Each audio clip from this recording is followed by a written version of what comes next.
Hoy vamos a ver un tema nuevo, el periodo 1820-1829, correspondiente en parte, no vamos a ver todo, al capítulo 6 del libro de Romero.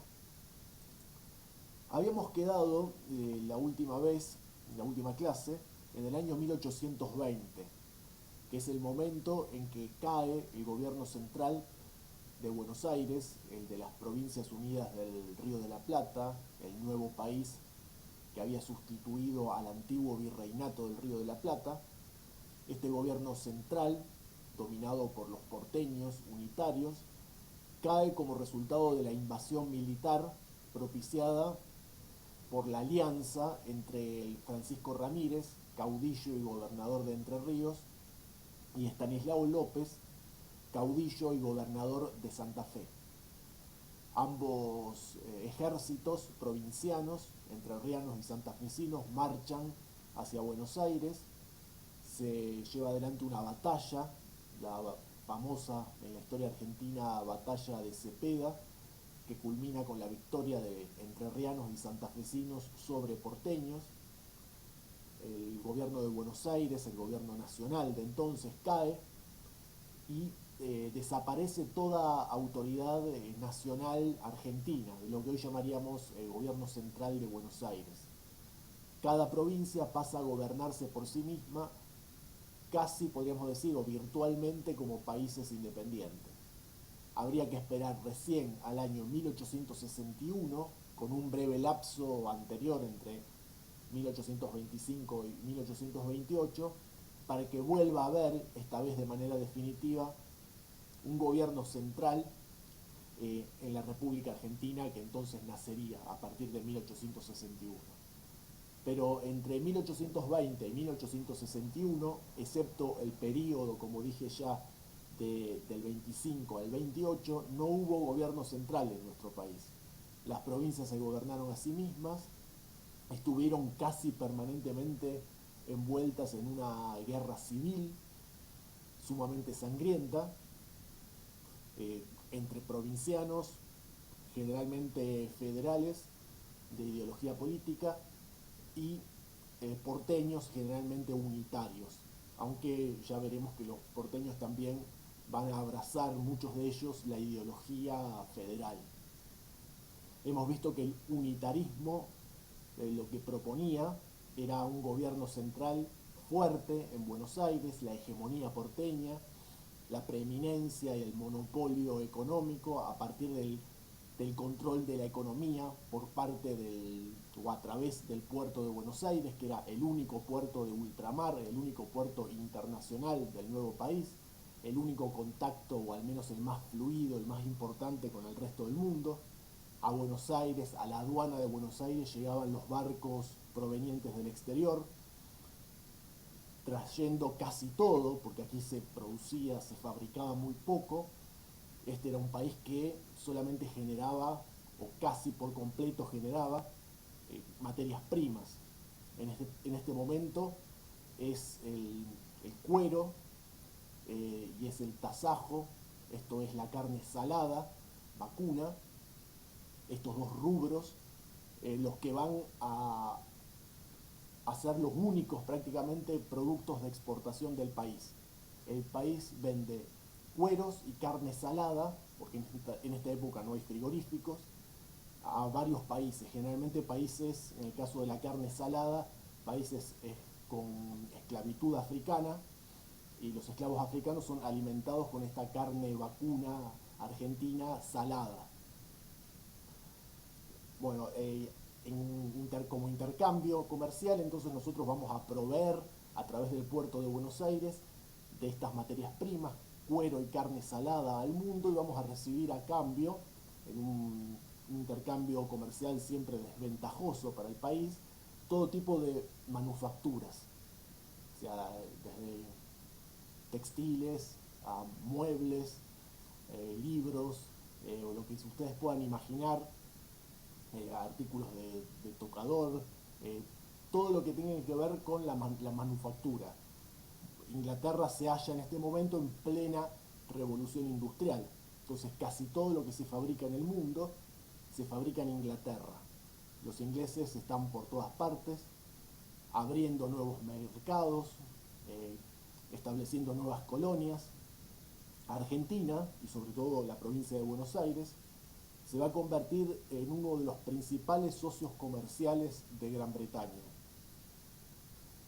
Es decir, que políticamente vamos a obtener la independencia de España, pero económicamente vamos a dejar de pertenecer también a España y vamos a iniciar una larga dependencia con Inglaterra.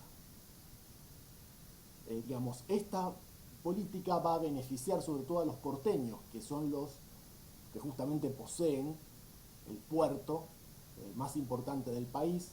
Los productos que ingresan a Buenos Aires pagan una tasa aduanera en la aduana de Buenos Aires, y esto enriquece a la provincia argentina de Buenos Aires, que está virtualmente separada del resto del país.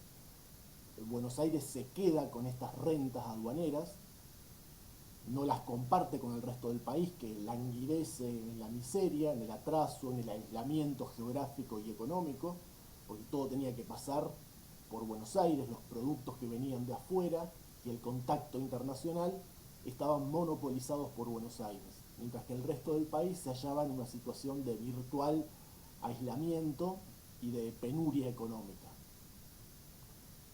Dicho esto, es fácil deducir que la provincia de Buenos Aires, la ciudad y la provincia de Buenos Aires, se van a beneficiar altamente y en pocos años se van a enriquecer y desarrollar de un modo que es inédito para el país y que solo se da en la región porteña. Es decir, que en el resto del país esto es inviable. Y va a ser una de las razones por las cuales la reunificación nacional se demore, porque Buenos Aires no quiere compartir esa riqueza con el resto del país. Esta cuestión también nos interesa a nosotros particularmente a los fines de la asignatura que estamos transitando, Historia de la Educación Argentina, porque esta bonanza económica le permite a Buenos Aires, a partir de la década de 1820, de implementar, establecer por primera vez sistemáticamente en la historia nacional un sistema educativo público propio que pretende emular, y en parte lo consigue, la educación y la cultura de otros países, especialmente de Inglaterra, de Estados Unidos, de Francia, que son los nuevos modelos externos a seguir y ya no España. Bueno, ese año 1820 entonces marca en Buenos Aires la caída del gobierno central.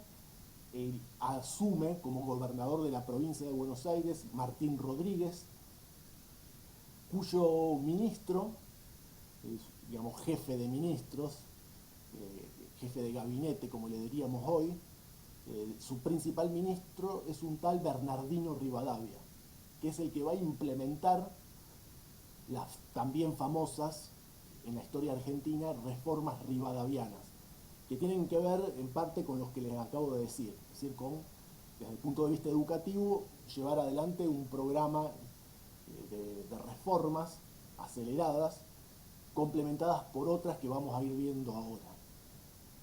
En el año 1820 también sucede un hecho triste en nuestra historia nacional. La banda oriental, lo que hoy es la República Oriental del Uruguay, se separa ya definitivamente del resto del país. Va a ser invadida, en realidad ya había sido invadida en 1815 por los brasileños y portugueses. Su caudillo, el gobernador, es definitivamente derrotado y expulsado en 1820, deja la provincia. Bueno, la banda oriental, hoy Uruguay, era una provincia argentina, y los brasileños a partir de 1820 y hasta 1828 van a ocupar el actual territorio uruguayo. En el año 1820 también, Belgrano, que recordemos había cruzado en 1817 la cordillera de los Andes desde Mendoza con su ejército de los Andes, libertador de Chile. En 1820 inicia una nueva expedición militar, marítima esta, ya no terrestre, al Perú. Perú se halla todavía bajo dominación española. Va a conseguir liberar en gran parte el territorio peruano de la dominación española. El resto de la campaña militar que va a expulsar definitivamente a los españoles del Perú la va a continuar y completar Simón Bolívar, que es otro gran general sudamericano, venezolano, mientras que San Martín va a iniciar poco después su exilio, su partida en Europa, digamos, su abandono del país, le va a dejar la posta, el relevo a Bolívar para que complete en 1824 la guerra de independencia contra los españoles y definitivamente se concrete las independencias hispanoamericanas.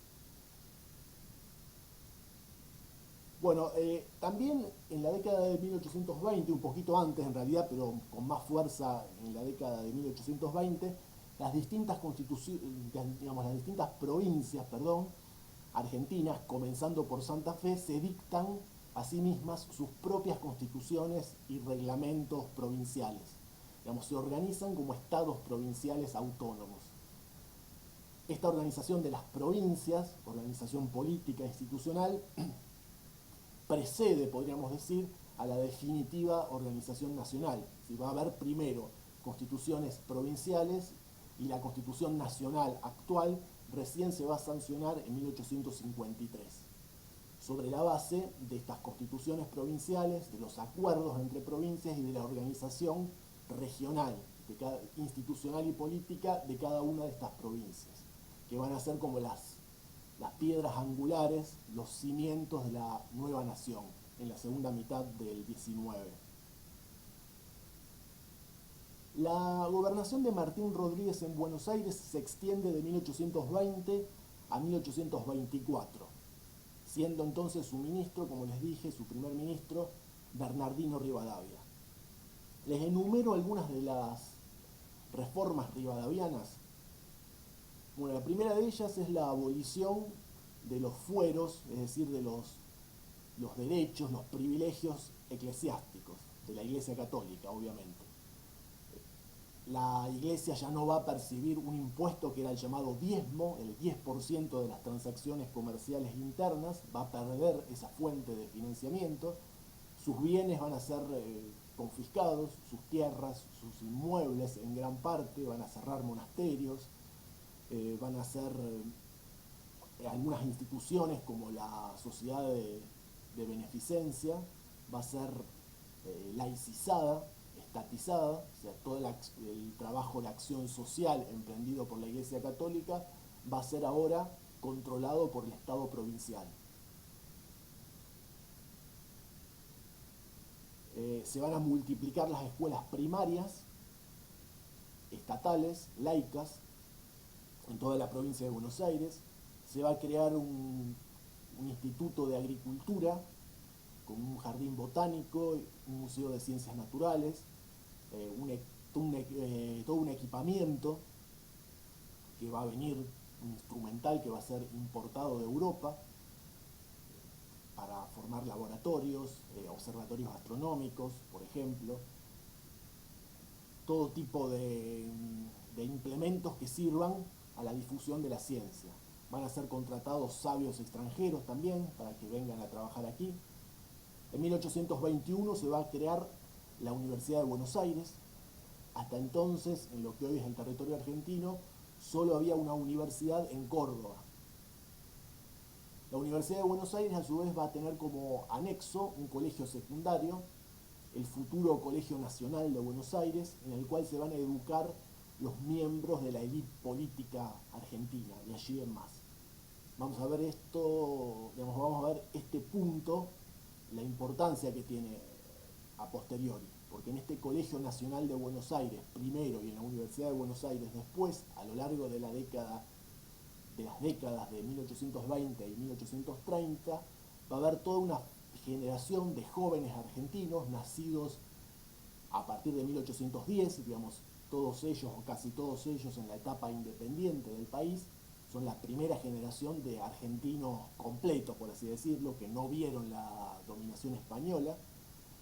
Y estos jóvenes argentinos van a llevar adelante, digamos, van a ir más allá todavía en lo que hace a la modernización que sugería o que pretendía implementar Rivadavia. Esto lo veremos en clases ulteriores. Bueno, también se dan algunas cuestiones negativas, como el primer empréstito, la primera deuda externa que tiene el país con los ingleses, una deuda que se va a arrastrar durante un siglo, se va a terminar de pagar 100 años después, hacia 1920, es una cantidad enorme de libras esterlinas que supuestamente se iban a utilizar para mejorar la infraestructura del país, para construir puentes, caminos, puertos, todo tipo de edificios, infraestructuras para desarrollar económicamente el país. Nada de esto se hizo, o muy poco, y este dinero, bueno, se evaporó misteriosamente y fue pagado mucho después, esta deuda fue saldada mucho después con un enorme perjuicio para las arcas nacionales. También hay otra disposición, la libertad de cultos. Digamos, hasta ese momento el catolicismo es la religión oficial, la única permitida. La idea es que puedan venir inmigrantes, como de hecho ya estaban viniendo, de otras nacionalidades y de otras religiones, como sobre todo la comunidad británica, que era mayormente protestante. Entonces esta es una de las modificaciones que se da a partir de Rivadavia. Buenos Aires a su vez se encarga de las relaciones exteriores del país, suscribe tratados con otros países en nombre de todas las provincias argentinas. Bueno, también se crea un banco de descuentos, una suerte de banco provincial, la Bolsa de Comercio, la primera que hay en el país.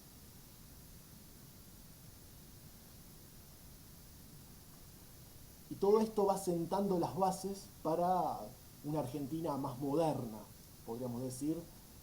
Son reformas que después van a quedar mayormente en la nada, van a ser, ya veremos con el gobierno de Rosas, interrumpidas en buena medida, pero de manera, podríamos decir, inexorable, se van a efectivizar a una escala mayor y mucho más efectiva todo este proceso de modernización en la segunda mitad del siglo XIX. Digamos que Rivadavia es un adelantado a su época.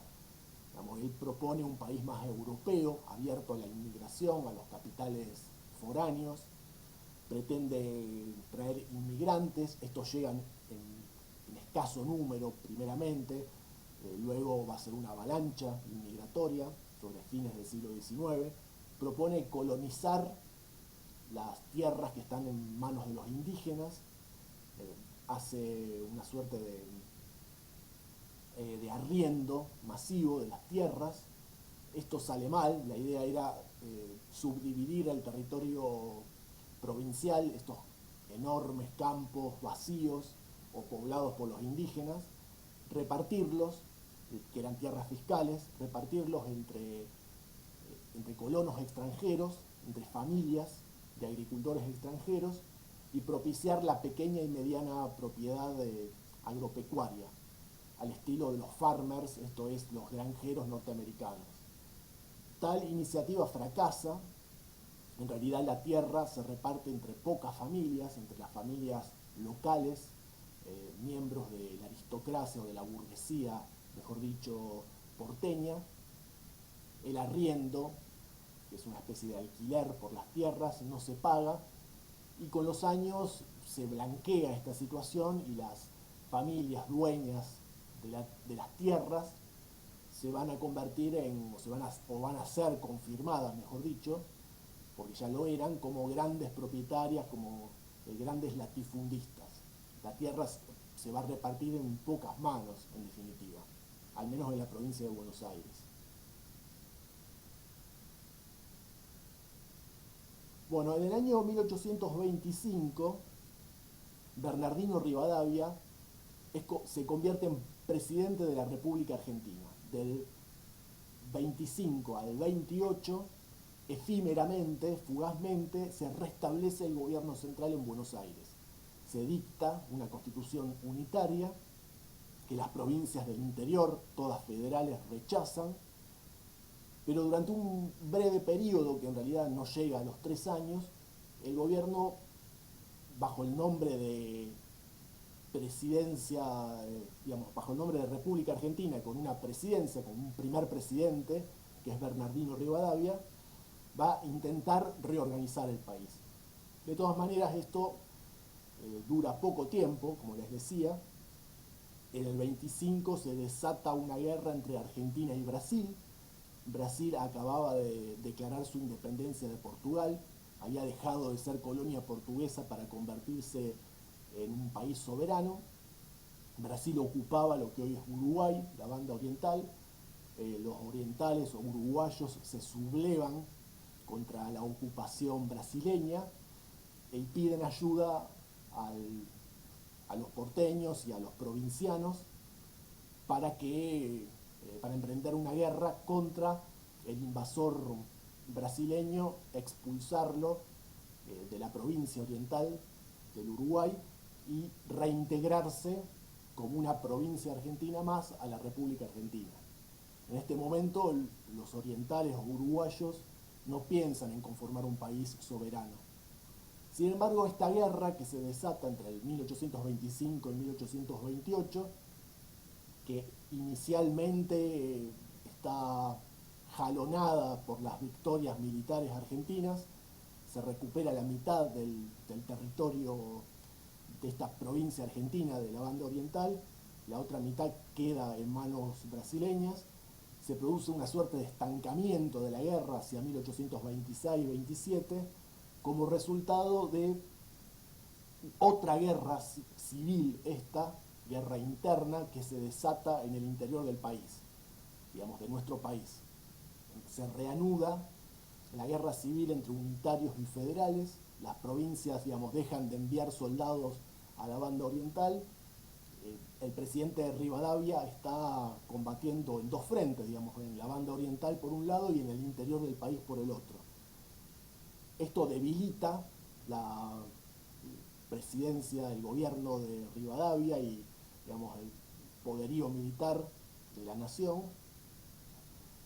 Lo que hace Rivadavia es renunciar a la presidencia finalmente, cae de nuevo el gobierno central, la guerra civil se resuelve con una victoria de los federales, es decir, que Buenos Aires es derrotada, los unitarios son derrotados, y en lo que hace la guerra con el Brasil se llega a un entendimiento mediante el arbitraje de Gran Bretaña entre los dos países que están en guerra, entre Argentina y Brasil. En 1828 entonces se firma la paz entre Argentina y Brasil, ambos países retiran sus tropas y nace como nuevo país la actual República Oriental del Uruguay. Por lo tanto, perdemos una provincia que era, digamos, tradicionalmente argentina. En el año 1828, con el fin de la guerra del Brasil, entonces se inicia una nueva etapa en nuestra historia nacional, etapa que veremos ya con mayor detalle a partir del jueves próximo.